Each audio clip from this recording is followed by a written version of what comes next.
Hi, it's Dave Kurlan, and this is my rant of the day. How would you like a ringside seat to observe firsthand what a sales pipeline review typically includes?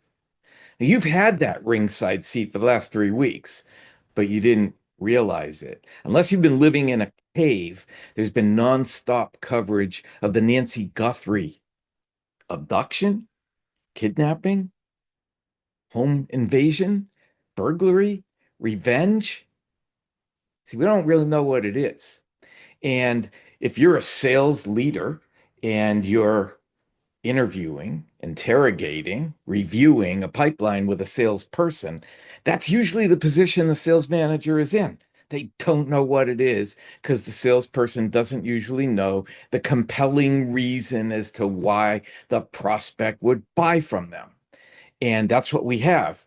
We've got news anchors who are bringing on dozens of experts in crime, former FBI agents, former prosecutors, former police detectives, former police chiefs. I didn't know we had that many experts that were TV ready, and it's obvious they aren't. These so-called experts, and I don't want to take anything away from them or disparage Nancy Guthrie's family, but it's a great example for what goes on in pipeline reviews. All of these experts don't know anything, and they keep using the word like speculating. I think one could assume that's what salespeople do. The sales leader asks the question, the salesperson doesn't really know the answer, they make something up. But the real problem here is that the experts don't have access to the decision maker. So they're learning things instead from influencers, the spokespeople for the Pima County Sheriff's Office and the FBI. They're not getting to the FBI director or the sheriff. They've got spokespeople or things get leaked. So they're only telling the experts what they want the experts to know, and they're withholding everything else, keeping it really close to the chest. So it is no different than what you've been watching unfold on TV for 3 weeks. Just a whole bunch of people blabbering on about the same three pieces of evidence. There's a glove, there's a video, and there's some DNA. That's what they got.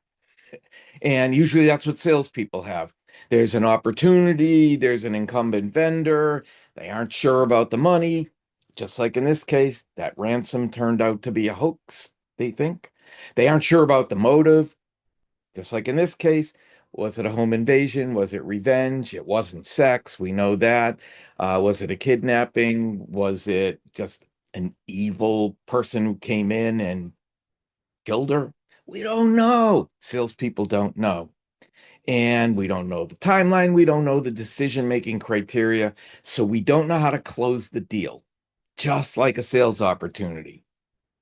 The Nancy Guthrie deal can't be closed till they find Nancy Guthrie, and sales opportunities can't be closed until there's a decision. So step it up, improve the quality of your pipeline reviews, require your salespeople to know this shit before you sit down and do a review with them. Otherwise, it's going to be just as frustrating, just almost a Freudian slip there, just as frustrating and just as repetitive and just as annoying as what we've been watching on TV. Now, I have to put a disclaimer. I'm recording this on Monday, February 16th, and you might be watching this on Wednesday, February 18th, or later. So everything I'm saying might right now might have changed, but as of 11:45 a.m. Eastern Time on Monday, February 15th, this is my rant of the day.